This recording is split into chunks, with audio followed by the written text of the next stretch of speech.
Le Rav Yoshua Pinto a posé une question, il a dit, comment ça se fait que Avraham Avinu dit à Eliezer, tu sais, à un moment donné, Eliezer dit Oulaï, et la Torah, il manque un vav, on peut le lire Elaï. Et Chachamim nous disent que Eliezer a proposé à Avraham Avinu, tu sais, si ça marche pas avec la fille là, qui m'envoie chercher en Mésopotamie, peut-être que Oulaï, peut-être, ça veut dire, tu voudras bien marier Yitzhak avec ma fille. Qu'est-ce qu'il lui répond à Abraham? Abraham il lui répond, il lui dit, hors de question, En Arour Medabek Bebarur. Toi, tu es maudit, tu descends de Canaan, tu peux pas te marier. Ta fille, qui est maudite aussi, donc, elle descend de Canaan, elle descend de Ham, c'est avec l'histoire avec Noach, il a maudit la descendance de Ham. Et donc, tu peux pas, toi, qui es descendant de Ham, vous êtes une lignée maudite, vous marier avec Yitzhak, qui est un descendant de une lignée bénie.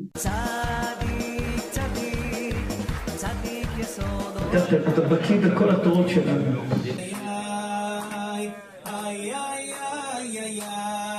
Or, on voit qu'Avraham Avinu, dans notre paracha, une fois qu'il y a eu le mariage entre Rivka et Yitzhak, il se marie lui-même, il se remarie d'ailleurs avec Agar, qui était la fille de Paro, quand Abraham est descendu en Égypte, il y a eu tous les miracles qu'il y a eu avec Sarah, etc. Et Paro a dit à Abraham, écoute, il vaut mieux que ma fille, elle soit serviteur chez toi, une famille de tzadikim, plutôt que reine, princesse, dans le palais d'Égypte où on est tous des gens impurs, etc. Et donc, voilà qu'Abraham Avinu sort d'Égypte avec Agar, Sarah lui dit, marie-toi avec Agar. En passant, je vous le dis maintenant, on va en reparler, les sorciers d'Égypte, c'est marqué qu'Abraham, il est sorti avec des cadeaux. Un des cadeaux, c'était les noms de toutes les forces du mal. Les sorciers d'Égypte, qui était un pays plein de sorcellerie, ils ont confié à Abraham Avinu, ils lui ont appris les noms des forces du mal, et alors, quel beau cadeau, c'est magnifique comme cadeau, c'est horrible. Et mieux que ça. Donc, Abraham Avinu, il est ressorti avec des grandes richesses d'Égypte, et d'ailleurs, Rachid dit quelque chose d'extraordinaire, il dit qu'il a remboursé ses dettes en remontant d'Égypte vers Israël, et il est descendant. Hachem l'a dit, Lech Lecha, il arrive en Eretz Israël, il y a la famine, il va en Égypte, mais seulement il a même pas de quoi s'acheter à manger avant Avraham. Il emprunte de l'argent, nous dit Rachid. Il emprunte de l'argent, il descend en Égypte, il ressort d'Égypte avec des richesses, des vraies richesses, et ça symbolise comment les Juifs vont sortir d'Égypte avec richesse, et aussi avec ses noms d'impureté. Et voilà qu'Avraham Avinu, il repasse à l'endroit où il a emprunté de l'argent, chez des gens qui lui ont prêté de l'argent, et il leur rend, c'est marqué, Rachid dit, il leur rend ce qu'il leur a emprunté. Mais maintenant, le Rav avait dit quelque chose de joli là-dessus. Il a dit que il a réparé aussi à Avraham Avinu la moquerie. Parce que les gens, ils se disaient, Avraham Avinu, Hachem t'a dit, Lech Lecha, viens en Eretz Israël, veillez bracha, tu auras la bracha, etc. Quelle bracha? T'as même pas de quoi t'acheter à manger. On a oublié de te donner de l'argent te prêter de l'argent pour que tu t'achètes à manger.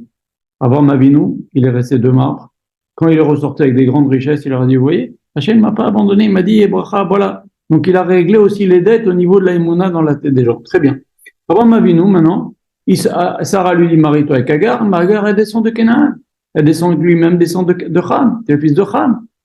Alors, pour Yitzhak, il veut pas que Yitzhak se marie avec la fille d'Eliezer qui descend de Canaan, qui descend de Ham. Et lui, il va se permettre, et même on voit dans notre paracha, une fois qu'il y a eu le mariage, lui se marie avec Ketora. Ketora, c'est Agar. Pourquoi on l'appelle Ketora? Parce que Maaséa et Ketoret, elle avait une conduite belle, magnifique, pure comme l'encens. Donc c'est pour ça qu'il s'est remarié avec elle. Donc pour lui, c'est permis de se marier avec une fille d'une lignée maudite. Ça, c'est première question. Et deuxième question, on voit qu'il a eu des enfants avec Ketura. Il les envoie en Asie. Et en Asie, qu'est-ce qu'il leur donne? Il y a marqué qu'il leur a donné des cadeaux et il les a éloignés d'Yitzhak pour pas qu'il y ait d'histoire. Une fois qu'il va décéder, c'est très bien d'ailleurs. Ça nous apprend aussi une chose. Une personne, il faut qu'elle écrive un testament. On va voir un rave, un grand Talmid Chacham, parce que il a moins de petites erreurs, c'est une catastrophe. Donc aussi au niveau des notaires, aussi au niveau des rabbanim, on évite beaucoup de marloktot qui finissent chez les rabbanim, et mon frère il veut plus, et ma mère et ma soeur elle veut plus, et mon truc il veut plus. Oh là là! On écrit, voilà, je donne ça et ça après ma mort, ça à celui-là, ou partagé en trois. On écrit aussi. Donc il y a la loi, bien sûr, ici la loi en France, mais pour les personnes qui écoutent, qui sont en Eretz Israël, Et même nous ici, si on veut préciser quelque chose, on peut aussi écrire un testament, il faut le signer, parce que le testament pas signé, il y a aussi des histoires là-dessus, il y a eu combien d'histoires avec des gens qui ont créé des testaments pas signés, ça fait des histoires inimaginables. Alors, le mieux, c'est d'écrire. Parce qu'une fois que la personne est décédée, pour connaître ce qu'elle voulait vraiment, il faut trier métier, mais ça, donc il n'y a pas. Donc il faut écrire. Donc Abraham Avinu, pour éviter les histoires, il a envoyé ces enfants-là qu'il a avec Toret, il leur a donné, il les a envoyés à l'Est, en Asie, il leur a donné les noms de l'impureté qu'il a appris en Égypte. Et donc, c'est pour ça qu'en Asie, vous avez beaucoup d'impuretés, beaucoup d'idolâtrie, beaucoup de choses pas bien. C'est bourré de ça en Inde, en Chine, dans tous ces pays-là. Thaïlande, c'est bourré d'idolâtrie, c'est bourré d'impureté, de sorcellerie, de choses pas bien. D'ailleurs, il faut éviter d'aller dans ces pays-là. Rav Israël dit, il faut éviter d'aller dans ces pays-là. Bon, quelqu'un qui doit aller pour le travail là-bas, mais pour le tourisme, la vérité, il faut éviter. Il faut faire très attention. Maintenant, la question que le Rav Yeshua Pito a posée. Donc, il se marie avec, pour lui, c'est permis de se marier avec une descendante de Ham, et pour Eliezer, il peut pas marier Yitzhak avec la fille d'Eliezer, ça c'est un. Mais deuxièmement, depuis quand un tzaddik comme Abraham, qui est un des piliers du trône divin, il y a 4 piliers, Abraham, Yitzhak, Yaakov et David, Abraham, un des piliers du trône divin, voilà, qui sert de vecteur aux forces de l'impureté. C'est lui qui a servi de vecteur aux forces de l'impureté, Abraham Avinu. C'est ce que nous dit nos textes. C'est extrêmement étrange, mais les deux questions sont liées. Et je vous dis ce que Rabbi Shopito a répondu. Il a dit que c'est vrai que quelqu'un de maudit peut pas s'attacher à quelqu'un de béni. Donc, il pouvait pas marier Yitzhak avec la fille de Eliezer. Seulement, là, il s'est marié, lui, avec Agar, parce que Hachem lui a dit.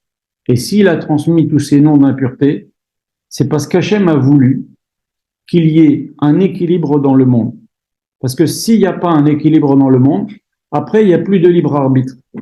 C'est pour ça que vous voyez, quand il y a un Moshe Rabbeinu qui naît, donc les gens, bien sûr, ils vont tous faire la Torah. Qu'est-ce qu'il fait Hachem? Il crée un Bilam, qui est du niveau de Moshe Rabbeinu en prophétie, ou il crée un super tzaddik comme Korah, qui avait Ruach HaKodesh, qui portait l'étape de le Aaron HaKodesh. C'était un homme d'un très grand niveau, ok?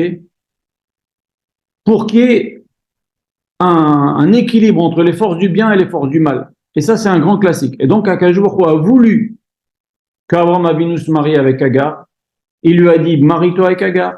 Même si normalement la règle est comme on a dit, on peut pas se marier un béni avec une descendante maudite. Mais Hachem lui a demandé, et c'est pas, Hachem a fait exprès que Abraham Avinu soit ce vecteur des forces du mal parce qu'il fallait qu'il y ait un équilibre dans le monde. S'il y a que du tov, on n'a plus de libre arbitre.